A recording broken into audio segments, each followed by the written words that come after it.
And just like that, it's day 7 of the 13 days of Halloween, and today I have this wicked little devil coming your way. Let's get started.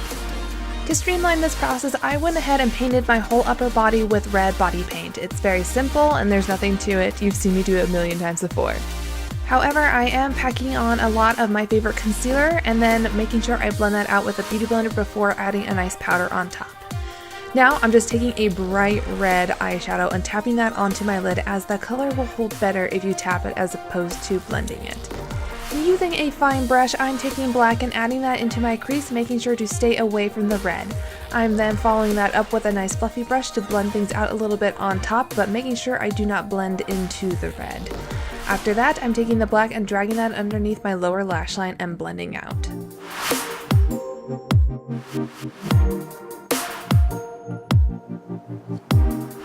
If you get a little too carried away with the blending, go ahead and use some concealer to clean up those lines.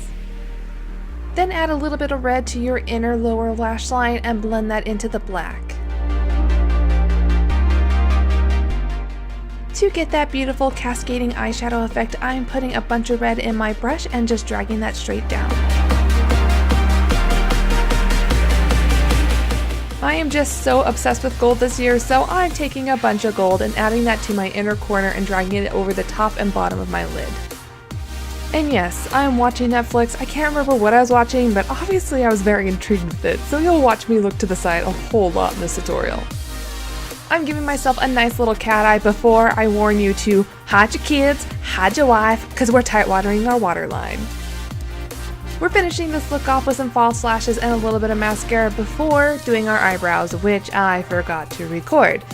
Anyways, it's pretty simple. All I did was block out some of my eyebrows on the ends to fill them in with red and then black into the inner portions.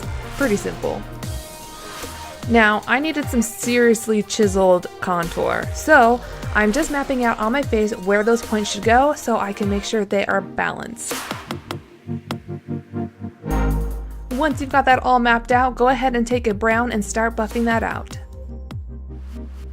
Try to keep that line as clean as possible, as you're going to want to have a clear separation, but if you don't, we can always go over the top with concealer.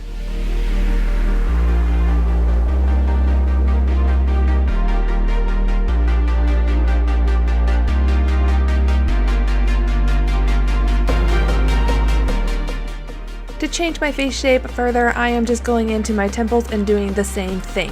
I'm also going up onto my forehead with this, but I'm first testing to see where my horns are going to sit.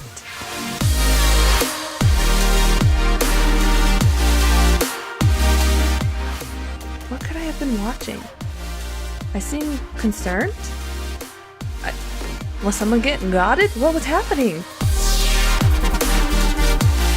I'm then just contouring my nose. I'm not making this crazy. I'm kind of doing a general contour as I didn't want my focus to be there.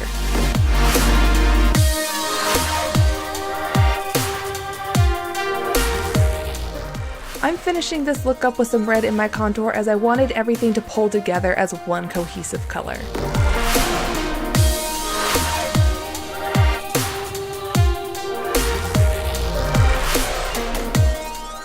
Like I mentioned before, if things aren't looking as crisp as you want, take your foundation or any kind of concealer and just go over the edges to crispen them up.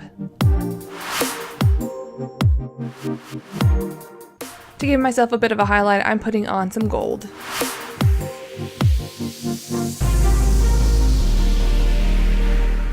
I really wanted my lips to match my eyes, so I'm going to make them two-toned. I'm first going in with a black pencil for the top and filling that completely in, and then a red on the bottom. I'm adding a gloss to the bottom lip to make it match the red I have everywhere else. To get these colors to melt into each other, just tap your lips together, do not smear them, that way you can keep the black kind of near the inside of your lip and the bottom stays bright red. I'm then topping off that with a little bit of gold on my Cupid's bow. To finish up my body, I'm filling in my neck with the red body paint before I powder everything with red to kind of pull it all together down there. And then I'm taking some black and contouring my neck, chest, and collarbones before putting on some gold as a highlight.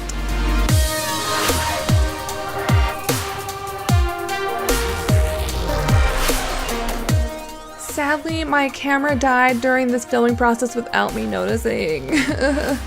But to apply the horns is very easy. First of all, the horns were made with model magic. All I did was sculpt them and let them dry for a day. I applied mine with liquid latex, but you could apply it with spirit gum as well. I'm then just going in with some red body paint and going around the edges and deepening those up with deeper reds and some black to make it look like these horns have torn through my skin. I finished this look by gluing a little black bead underneath both of my eyes, and that's it. I really hope you enjoyed this tutorial, and I hope to see you for day 8. Happy hunting!